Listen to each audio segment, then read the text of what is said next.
semuanya, kembali lagi di podcast Duduk Besembang. Bersama saya Nur Humaira, kali ini kita akan membahas suatu bidang yang mungkin sering kita nikmati nih sebagai pemain. Tapi kita mungkin jarang tahu bagaimana proses di balik layar pembuatannya. Nah, hari ini kita akan membahas mengenai dunia game. Nah, bagaimana sih proses di balik pembuatannya dan apa aja sih tantangan-tantangan di baliknya? Untuk itu, hari ini Humaira udah hadir bersama tamu spesial kita, yaitu Bang Ilham. Halo Bang Ilham. Halo. Jadi gimana nih Bang kabarnya? ya kabar aku baik. Gitu. Sehat ya? Alhamdulillah sehat. Puasanya lancar? Lancar. Oke, alhamdulillah. Walaupun kemarin ada beberapa sempat sakit ya. Jadi bolong nih puasanya? Kita pertahankan untuk puasa gitu. Asik. Gitu. Oke, jadi mungkin sebelum kita mulai lebih jauh, Bang Ilham boleh nih kenalin diri ke penonton dan juga mungkin ceritain sekarang kesibukan Bang Ilham tuh lagi ngapain aja. Oke, perkenalkan ya, nama aku Ilham. Aku dari Batam ya. Dari Batam. Jadi baru nyampe kemarin. Oke. Jadi ya baru 2 hari lah di sini sama hari ini gitu ya. Aku sendiri itu di History Studio itu sebagai co-founder ya. History Studio atau dulu sih namanya Forepi Studio. Kita sekarang ganti nama jadi History Studio. Gitu. Nah, kalau aku sendiri itu sekarang agak berubah ke ini ya. Profesinya agak berubah. Jadi lagi nyoba jadi community manager untuk History Studio. Gitu kan. Jadi sebelumnya kan aku itu bikin aset, terus di game yang Call of Duty aku bikin naratif. Nah sekarang itu lagi nyoba jadi community manager untuk History Studio. Gitu. Jadi gitu sih kesibukan aku. Oke, kalau boleh tahu mungkin abang dulu jurusan kuliahnya apa?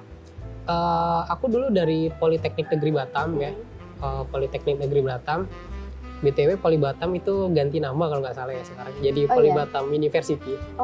Jadi kalau Humaira pergi ke Batam, terus lewat jalan Batam tuh, lewat jalan depan Poli Batam, itu namanya ganti jadi Poli Batam University. Baru gantinya?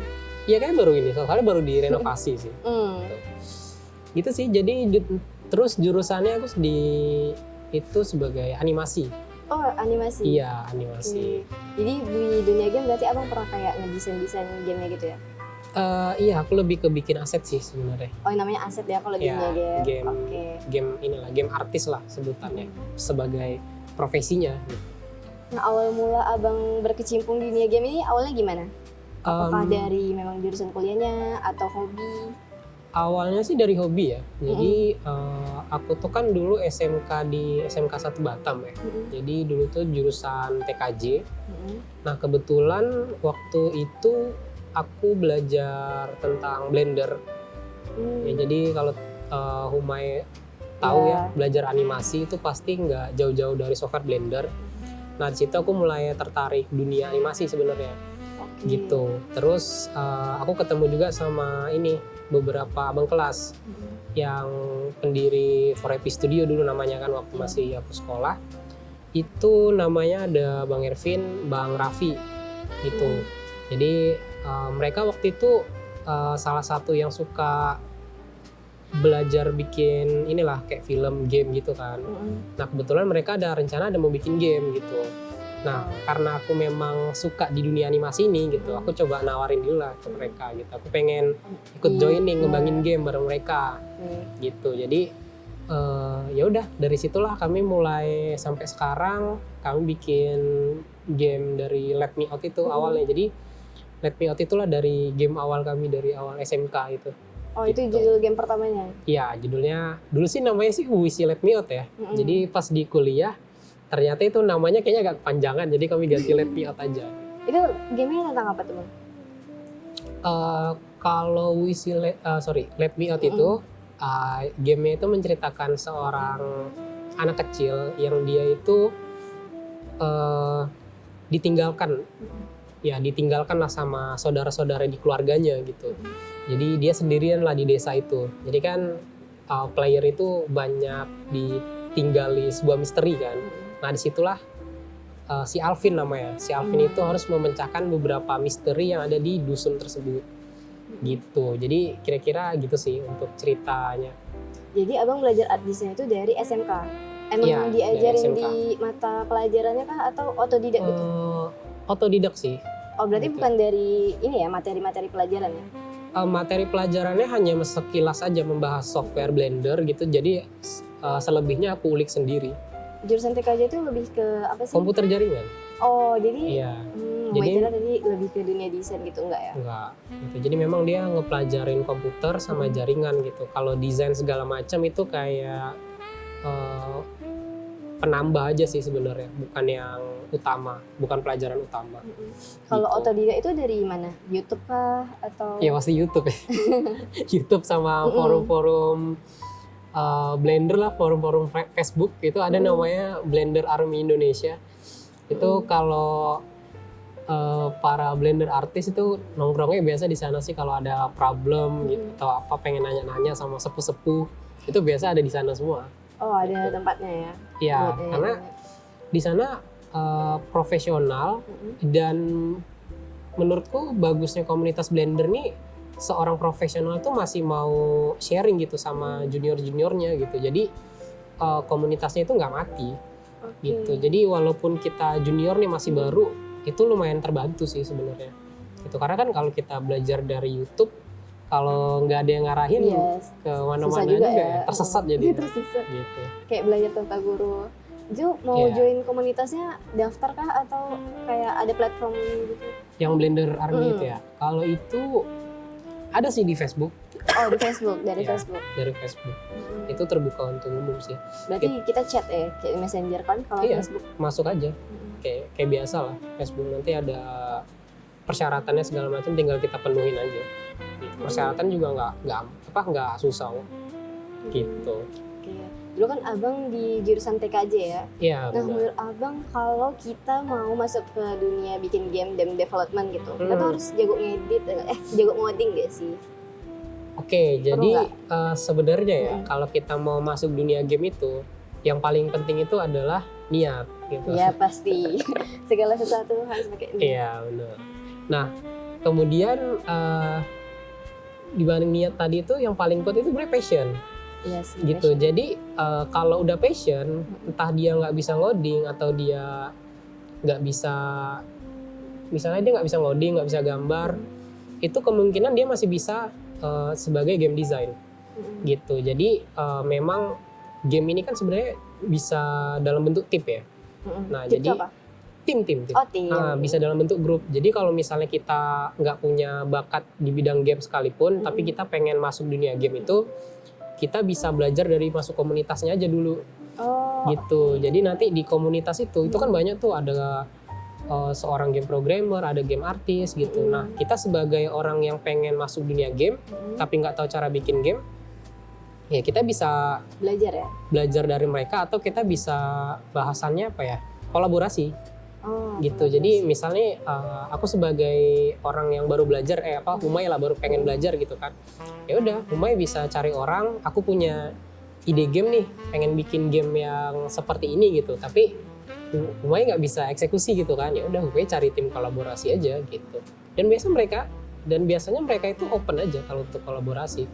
Game artis. Baik ya komunitasnya.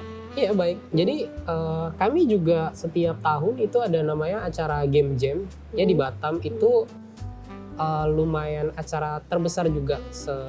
Hitungannya global sih. Jadi namanya itu Global Game Jam.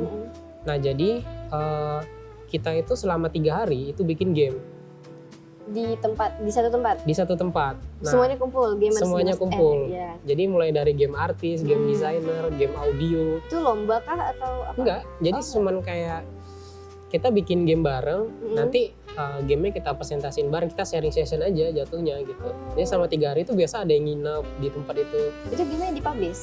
Iya, gamenya dipublish. Oh. Gamenya dipublish. Biasanya kita publish di itch.io gitu. Jadi orang seluruh dunia itu bisa ngelihat game kita juga gitu. Karena kan dipublish online kan gitu. Dan biasanya kita pernah tempatnya itu biasanya ya itu ada di Poli Batam. Dulu pernah juga di NDP sama di UVerse, Universitas Universal itu di Batam. Jadi kayak udah berjalan 3 tahun lebih kayaknya gitu. Dari awal abang gak ikut lah ya? Iya, dari awal aku pasti ikut. Turut-turut. Bener. Itu berarti datang daftar? Ada pendaftarannya gitu? Ada Bawa pendaftarannya tim? Kak. Nah, enaknya di sini kalau mau bikin tim sendiri boleh. Kalau misalnya nggak ada, Baru mau di sana bikinnya? baru mau di sana timnya nanti diacak juga boleh. Seru banget. Iya, jadi memang benar-benar kadang kita ketemu orang random, ketemu orang unik-unik lah gitu. Gitu. Jadi kalau emang suka acara, terus kadang kan kita beneran 3 hari tuh ketemu mereka terus tuh. Kalau apalagi kalau nginep. Itu kan. ada mes ya? Maksudnya tempat nginapnya gitu? Nginapnya ya di deket komputer itu aja. Tidur di komputer Oh, itu gitu. aja. Iya. Tidur deket komputer gitu aja. Gitu. Oke. Dan makan pun terjadi. Oh itu, Semua dikasih ada makan. penyelenggaranya lah ya? Ada penyelenggaranya. Penyelenggara itu dari kan di Batam tuh ada namanya Game Developer Batam kan. Jadi memang itu komunitas game dev lah yang ada di Batam. Jadi setiap ada acara game developer kita pasti provide semuanya gitu, mulai dari apa ya sebutannya Akomodasi dan lain-lain. apa ya namanya ini penyelenggara gitu apa ya namanya Ya itulah namanya. ya itulah aku lupa sih namanya apa. Oke, nah awal mula abang merasa kayak, aku pengen seriusnya di dunia game nih gitu, itu gimana? Awalnya itu sebenarnya gambling aja sih. Jadi kayak penasaran aja gitu. Jadi awalnya kan dari SMK ya, dari SMK gitu. Kita bikin game lah sesuai passion gitu. Terus kan namanya abang kelas kan udah masuk ke Poltek kan. Jadi aku tinggal sendiri lah di SMK 1 itu ceritanya. Nah setelah aku lulus SMK 1, mereka masih lanjut bikin game. Jadi walaupun mereka udah lulus dari SMK tuh mereka masih lanjut. Jadi ya udah aku masih lanjut aja bikin game itu sampai game itu selesai gitu. Jadi pas mereka lulus belum selesai game itu? belum gitu. Jadi ya udah selama aku masuk kuliah, ya kan singkat cerita aku udah lulus tuh SMK. Ya udah aku masuk kuliah bareng mereka juga, ketemu lagi. Ya udah Di Kamila. satu jurusan yang sama? Beda jurusan sih. Beda. Ya beda jurusan sih.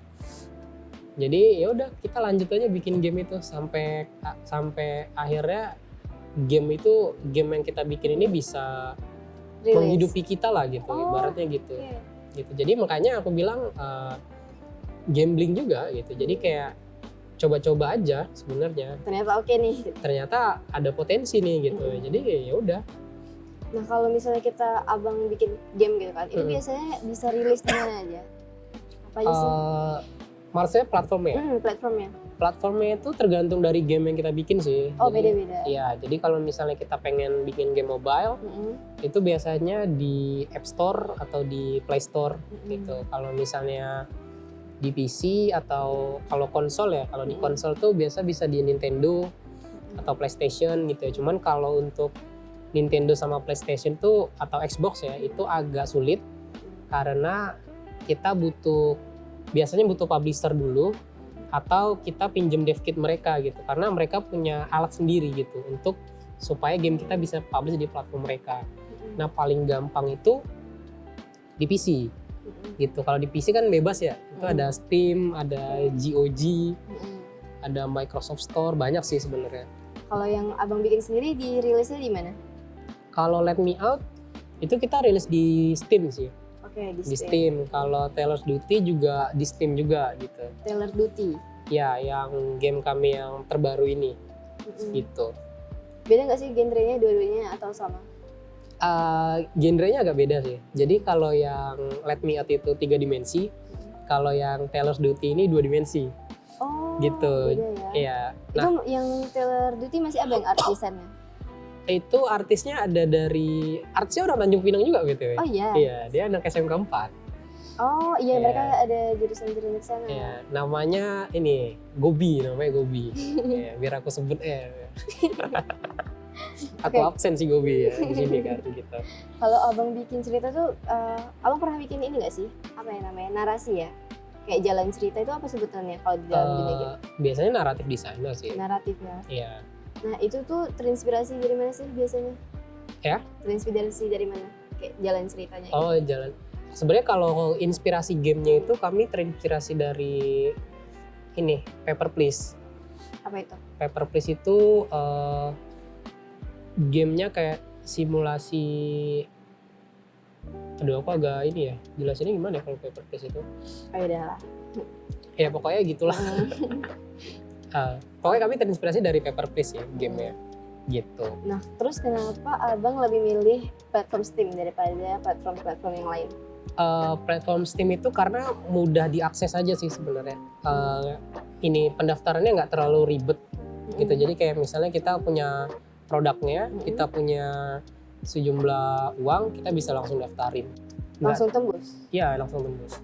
Dia nggak seribut kalau kita misalnya mau ke konsol lah gitu. Nah, terus misalnya dari awal ada ide mau dibikin game, terus dari proses pengerjaannya sampai dia akhirnya rilis itu biasanya makan waktu berapa lama? Kalau itu tergantung ya. Jadi mungkin kalau dari game kami yang Let Me Out, itu kami bisa menghabiskan waktu sekitar berapa ya? 4 tahun lebih kayaknya. Wow. 4 tahun. Pantas dari pas SMK sampai lulus ya? Iya benar. Jadi itu project abadi sih. Project abadi. Iya, jadi karena gini, kita kan belum ada pengalaman ya. Iya. Kita kan belum ada pengalaman bikin game. First time ya? First time bikin game. Tapi kami langsung bikin game 3D. Gitu. Dan stylenya itu lumayan realistis. Jadi kami banyak jatuh bangun lah ya. Jatuh bangun riset. Kami pertama bikin ini dulu, lumayan jelek, cut, polish lagi, udah dipolish, jelek, cut, polish lagi gitu sampai ya udah 4 tahun itu, makanya rilisnya cukup lama gitu. Kalau selama proses development tuh bagian apa sih yang paling nyita waktu? Ide sih biasanya. Iya, ide sama riset biasanya. Karena ide sama riset itu lumayan krusial. Karena itu kan perencanaan awal ya. Jadi kalau misalnya ide sama riset itu nggak cocok, pas kita produksi itu biasanya malah menghambat jadinya. Gitu. Jadi memang awal fondasinya lah ya. Awal fondasinya itu harus benar-benar fix dulu gitu. Jangan sampai pas sudah pertengahan kita ganti ide segala macam. Nah, itu repot sih kayak gitu. Banget. Ya itu repot banget. Yang mikirnya tadi yang paling lama nyita waktu kayak art desainnya mungkin. Nah itu malah cepet gitu. Yang lama itu itu tadi kalau misalnya nggak sesuai, nah revisi-revisinya ya. Intinya kalau udah ada kayak model awalnya tinggal jalannya aja lah. Iya benar. Kalau yang Talos Duty ini lumayan cepet lah gitu. Kita setahun karena kan game 2D kan, nggak terlalu banyak lah asetnya gitu. Terus boleh nggak sih bang abang bocorin kalau misalnya kita mau rilis game di Steam gitu, itu kira-kira modalnya berapa bang untuk rilis satu game? Modal bikin gamenya maksudnya. Iya. Modal bikin gamenya itu sebenarnya tergantung dari scope gamenya ya. Gitu. Cuman kalau dari yang udah pernah kita kerjain itu bisa sampai puluhan sih. Wow. Puluhan. Buat satu game ya? Iya, bisa puluhan lebih lah gitu. Tergantung juga bikin gamenya berapa lama gitu. Semakin lama bikin gamenya, costnya semakin ini juga kan. Bener-bener. Gitu. Terus abang bikin game itu dari mana sih? Apakah ada tempatnya? Kayak itu pakai tim kan? Iya ya kita tim. Jadi kita itu sebenarnya terbiasa dengan WFH ya. Terbiasa dengan work from home. Jadi memang beberapa kayak anak magang atau yang kerja bareng kita itu memang ada yang tinggal di luar Batam juga gitu. Ada yang kayak dari SMK tadi lah ya? Ya salah satunya yang SMK 4 tadi gitu. Ada juga yang magang dari SMK 4 kan, jadi dia WFH aja gitu nggak apa.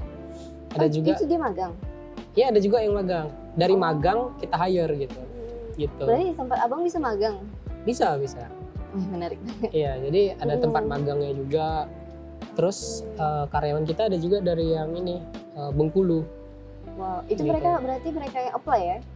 Iya, dari komunitas juga sebenarnya. Oh, gitu. Jadi kita ikut game jam gitu. Ternyata kenalnya dari situ. Iya.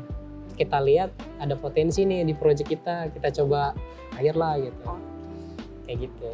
Nah, gimana sih perasaan pertama abang pas game abang tuh rilis terus dimainin sama orang lain? deg-deg ya. Karena kan game pertama ya, kita kan kadang ngelihat impresi orang main kan, aduh gamenya ada, terutama bug sih, apalagi kalau orang lagi live streaming, terus bugnya itu bikin mereka stuck gitu, itu agak keringet dingin gitu. Sebagai developer itu, wah ini kok bisa gini gitu, itu sih yang sebenarnya kami takutkan gitu. Selebihnya orang udah beli aja udah reviewnya bagus, itu udah seneng gitu. Berarti di aplikasi Steam juga langsung bisa di-review ya? Iya. Ini gamenya burik gitu. Iya itu bisa. Jadi nanti dia bisa ada presentasi gamenya, ada presentasi reviewnya. Kayak misalnya 80% bagus, 50% nggak bagus tuh ada. Ada kalau di Play Store kayak bintangnya lah ya? Iya, kalau di Play Store ada bintangnya gitu. Gitu sih. Gimana abang menentukan art style yang cocok nih buat game abang? Jadi kan ada yang 3G, ada yang 2G. Berarti itu abang yang nentuin? Itu ada dari game produsernya biasanya. Atau game designer sih biasanya. Paling mudahnya sih game designer ya. Kalau scope timnya masih kecil, itu biasa dari game designer. Jadi dia yang memang ngedesain gamenya itu cocoknya gimana gitu. Jadi game designer itu sebenarnya dia menentukan gamenya juga. Dia juga menentukan kapabilitas tim dia itu seperti apa. Gitu. Jadi tergantung kapabilitas tim juga sebenarnya. Gitu. Jadi kalau misalnya kapabilitas timnya 2D ya dia mau nggak mau harus bikin game 2D kan, nggak mungkin dia paksain bikin game 3D kan. Gimana bisa? Gitu. Iya. Jadi tergantung timnya juga. Sama kalau udah agak gede ya timnya, itu tergantung pasar. Biasa. Jadi kita riset pasar dulu nih, apa yang lagi rame, apa potensi rame. Beda-beda ya tiap tahun? Beda-beda. Tren game itu beda-beda biasanya tiap tahun. Gitu. Kayak tahun ini Roblox ya orang main. Ya itu salah satunya lah. Cuman kalau game kami misalnya tahun ini kan atau tahun depan ya, misalnya yang bakal rame itu GTA 6 gitu, atau nanti tahun berikutnya biasanya gamenya co-op gitu. Atau Jadi nanti menyesuaikan. Iya. Tapi kan riset pasarnya misalnya di tahun 2025, terus selama proses pembuatannya kan mungkin jadinya beberapa tahun kemudian kan? Iya itu kan bisa ibaratnya prediksi lah. Gitu, bisa diprediksi lah kan. Di komunitas game dev kan emang ada orang yang di bagian itulah gitu kan, yang biasa bikin survei gitu kan. Tinggal kita analisis saja, ini cocoknya kemana, ininya kemana gitu.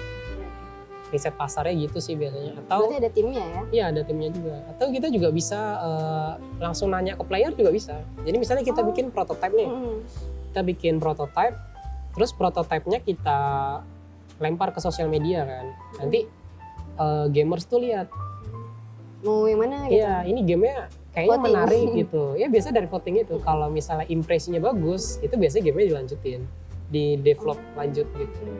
Kayak gitu, biasanya kayak gitu sih. Banyak cara lah. Gitu.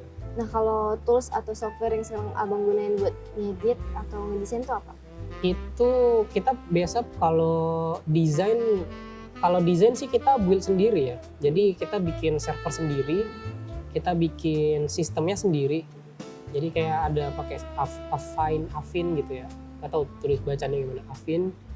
Terus Git, gitu-gitulah. Sama kita juga untuk bikin software naratif, itu bikin software sendiri yang menyesuaikan kebutuhan itu kita. bikin sendiri? Iya, kita bikin software sendiri untuk bikin naratif itu. Gitu. Terus kalau untuk engine game-nya kita pakai Unity sih. Unity. Gitu. Nah, terus tadi kan abang cerita kalau kita mau bikin game yang paling pertama itu kan ide kan? Yes, benar ide. Terus pernah nggak sih abang udah ada ide terus udah dijalankan mungkin di game pertama, tapi di tengah jalan tuh tiba-tiba ulang lagi, ya nggak jadi gitu? Ngulang ide awalnya ya. Lebih ke modifikasi sih.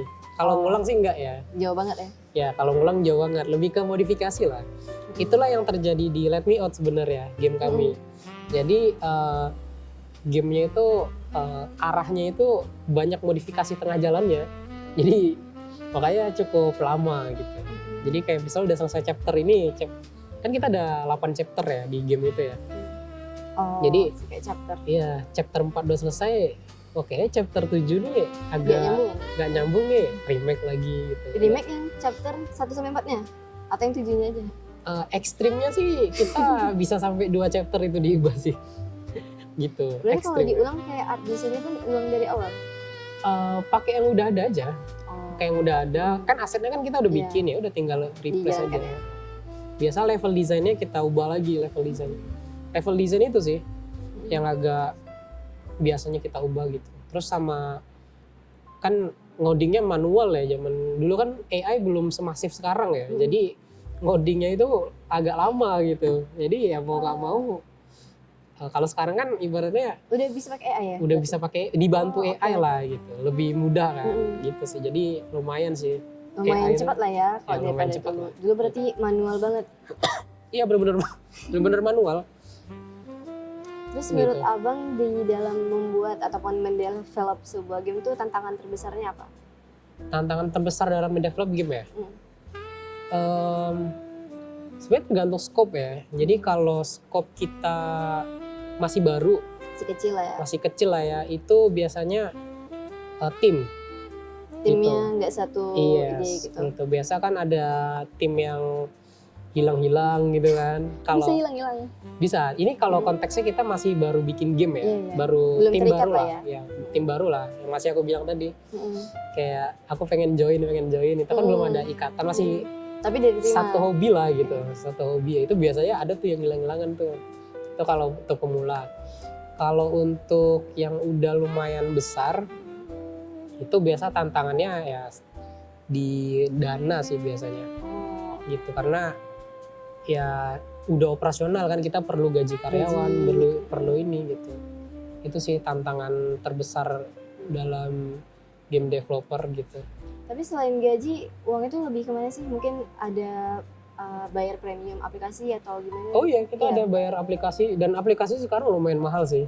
Kayak Unity gitu berapa? Unity aja kalau nggak salah aku ya, itu per bulan bisa 5 juta, 7 juta. Iya. Iya, gitu. Jadi lumayan mahal. Belum lagi software, kalau kita langganan software Adobe ya, itu kan lumayan mahal juga. Apalagi software Adobe sekarang harus, nggak apa ya sebut mereknya. Ya nanti ini aja lah.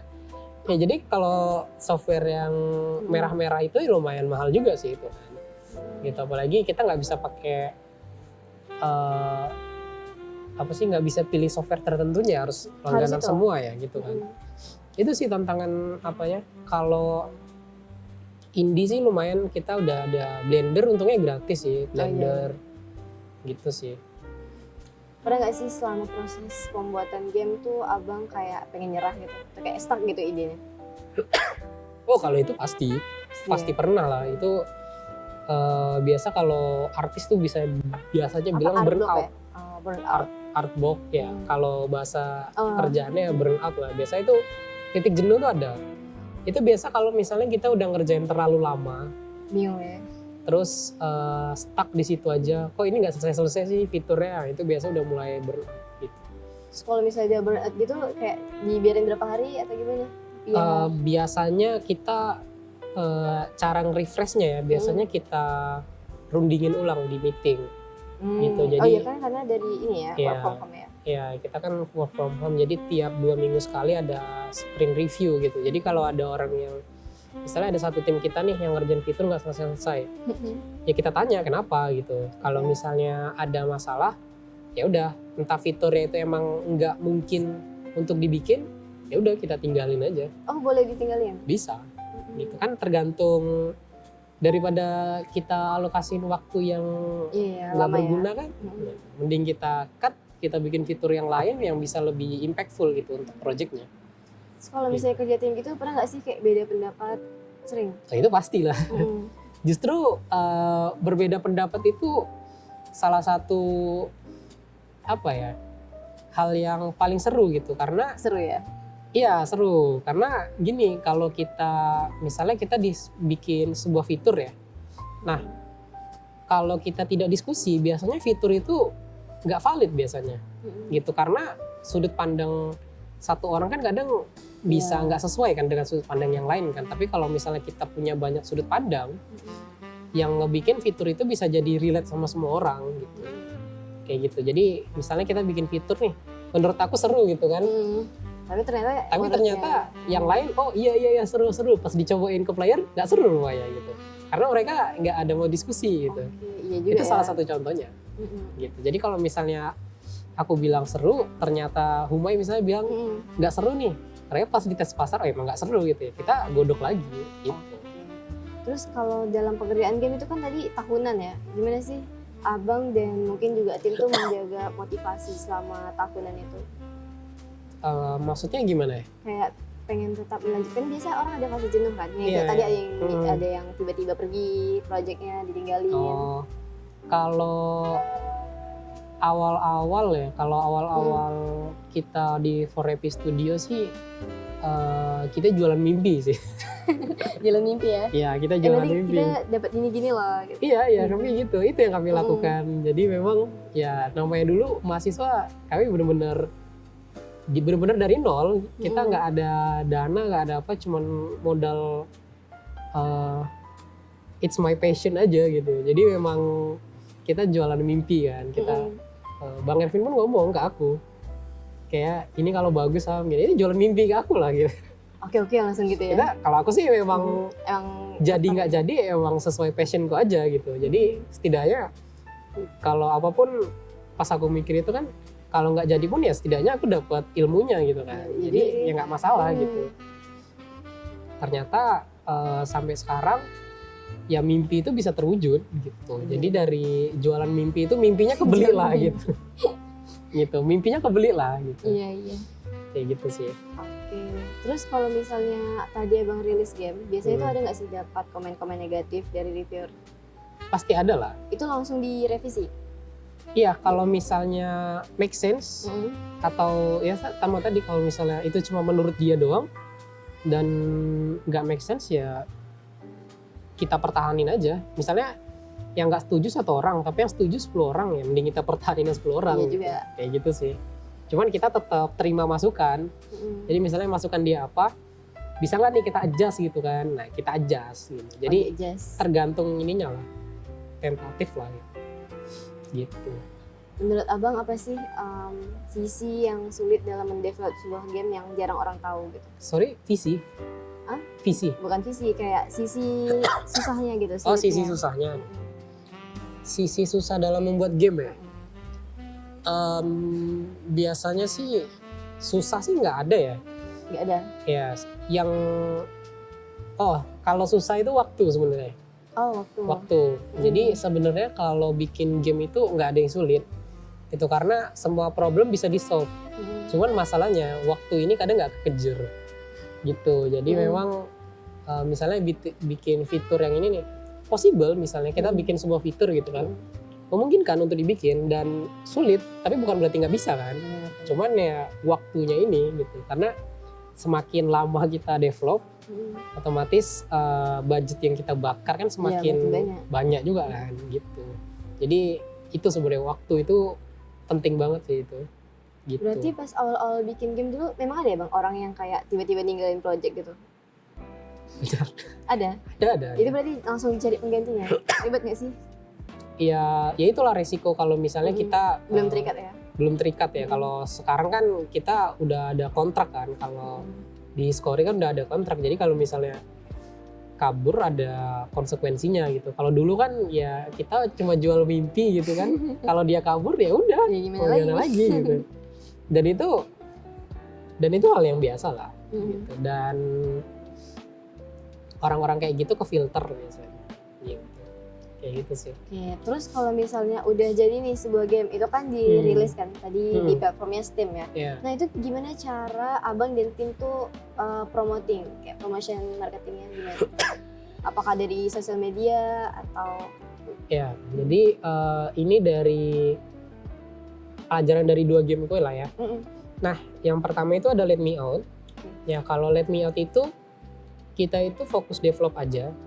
Untuk masalah marketing itu kita serahin ke publisher. Oh, oke.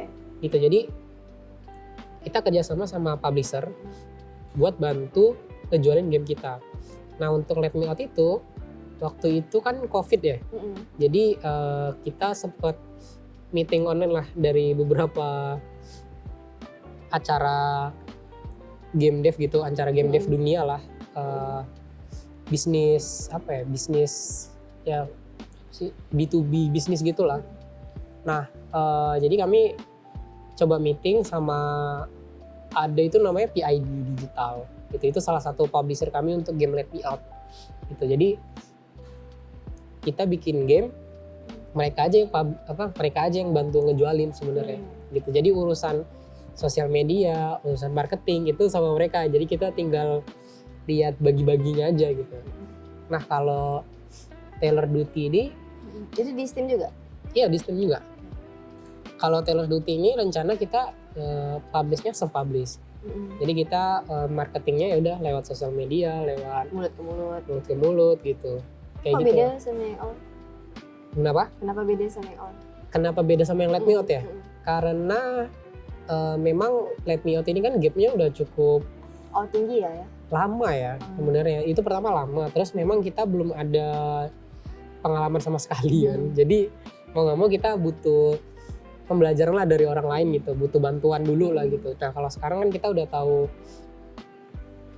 seluk beluknya gitu kan, tips and triknya gitu. Terus ditambah lagi sekarang udah banyak komunitas yang support lah gitu dari dunia game dev gitu, yang mau bantu promoting gitu.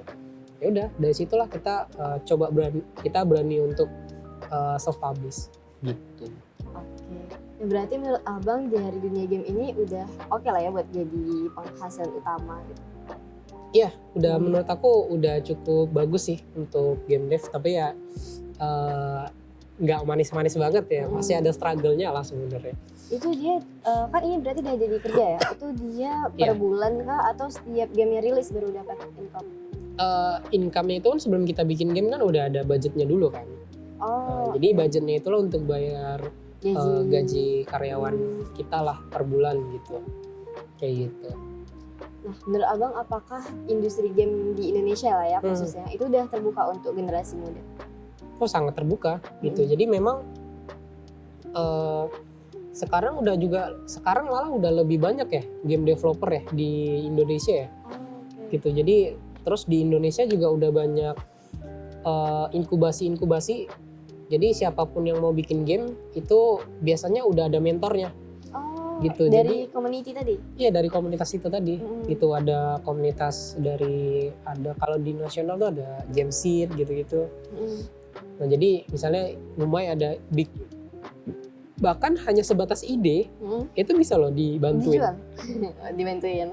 Ya dikasih modal lah ibaratnya. Dikasih modal untuk realisasi idenya itu. Cuman ngerealisasi ide doang loh itu. Gitu. Yang ngasih modal dari? Banyak. Jadi ada biasanya ada investornya sih, ada investornya lah. Gitu. Ada kalau dari Toge itu ada ini TGFI. Nah itu mereka ada salah satu yang bisa ngebantu developer untuk ngembangin game mereka lah, walaupun vertical slice lah ibaratnya gitu. Ide itu disampaikan ke investornya kah atau gimana? Iya ke mereka, jadi nanti kita pitching. Kita punya ide, ya kita punya ide seperti ini, nanti gamenya seperti ini, target marketnya seperti ini, persona playernya seperti ini. Kalau investornya cocok ya udah deal aja gitu. Banyak kok udah lumayan banyak kok, kompetisi game juga udah lumayan banyak gitu. Jadi lumayan enak lah, apalagi di Poli Batam sendiri ya, itu ada jurusan game. Tapi gitu. pas abang dulu bukan jurusan game kan? Bukan. Emang baru ya? buka lah. Gitu. Baru kayaknya kalau ada dulu abang di-join tuh. Iya kalau dari dulu udah mesti join lah. Oke. Gitu. Nah kalau abang sendiri ngelihat industri game 5 tahun ke depan tuh gimana? Kalau menurutku ya, industri game ini kan masuk ke entertainment ya, industri entertainment ya. Seperti yang kita tahu, kalau dari basis data ya, terutama waktu COVID, itu kan orang udah pada WFH semua kan. Nah itu industri game yang paling legit. Jadi dari semua industri yang lumayan turun, nah industri kayak perfilman, game, nah itu semua naik di tahun 2020. Ya, pas COVID itu gitu. Jadi menurutku untuk 5 tahun ke depan potensinya lumayan tinggi sih antusiasnya gitu, karena yang namanya hiburan Apalagi game ya. Ya apalagi game itu orang suka banget gitu. Bahkan industrinya ya sampai sekarang masih ada lah. Ya, Terbukti kayaknya udah ada 20 tahun lebih lah ya Oh, di Iya. industri ini. industri ini gitu. Jadi ya menurut aku sih untuk 5 tahun ke depan masih Oke cukup banget ya. oke lah gitu untuk kita, mungkin teman-teman yang masih baru mau masuk dunia industri game ya. Mau difokusin ke sini Iya, mau masih difokus sangat oke. masih sangat oke banget gitu. Kayak Nah gitu. terus menurut abang developer game di Indonesia kira-kira udah nggak sih mampu bersaing sama developer dari luar negeri? Udah. Jadi salah satu game Toge ya, Toge Production itu ada gamenya udah masuk inilah The Game Award lah. The Game Award itu dan masuk nominasi itu udah salah satu pencapaian tertinggi juga sebenarnya gitu, oke. karena ya dia udah bisa bawa nama Indonesia di panggung luar negeri juga kan gitu.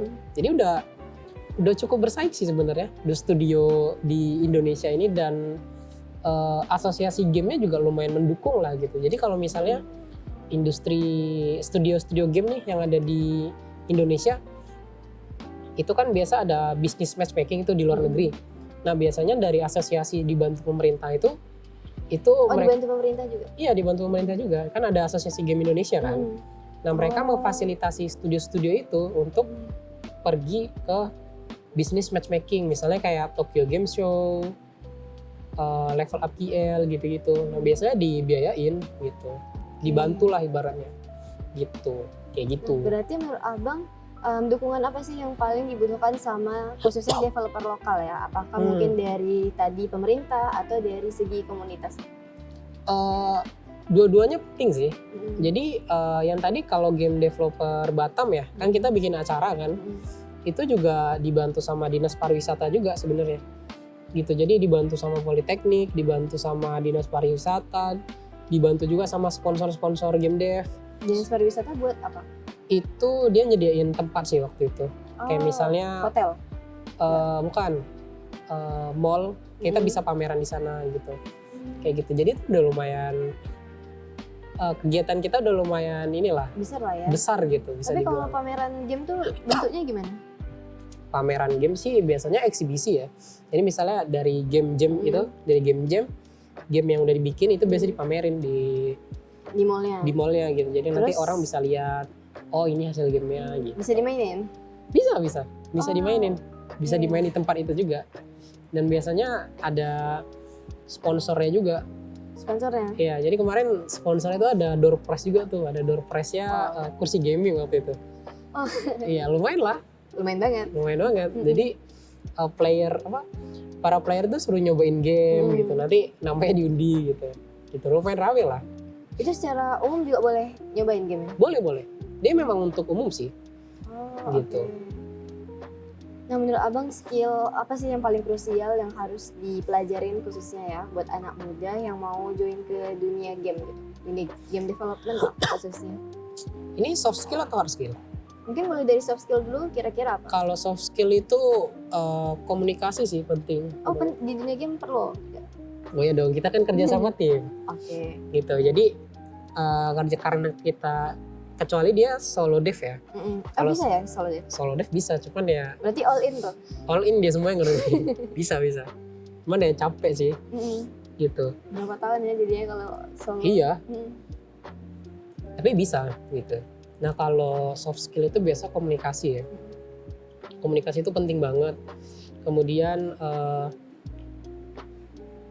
tabah ya, bertahan tuh penting banget ya. Jadi karena kalau kita nggak bisa bertahan ya otomatis ya nyerah kan gitu. Apalagi industri game ini sulit di awal gitu. Kalau kita benar-benar ngebangun studio dari awal ya, itu sulitnya di situ sih. Jadi emang komunikasi tuh penting banget, attitude lah yang penting gitu. Itu pada umumnya sih sebenarnya. Iya, pada umumnya sih itu. Iya. Terus kalau hard skill-nya? Kalau hard skill dia harus pandai manajemen Manajemen skill. waktu itu soft skill Itu ya. soft skill. Soft skill ya. Berarti Manajemen kalau hard waktu. skill lebih ke passion masing-masing. Iya, tergantung dari passion masing-masing gitu. Kalau misalnya dia pengen jadi 3D artist, ya dia harus pandai 3D modeling, harus pandai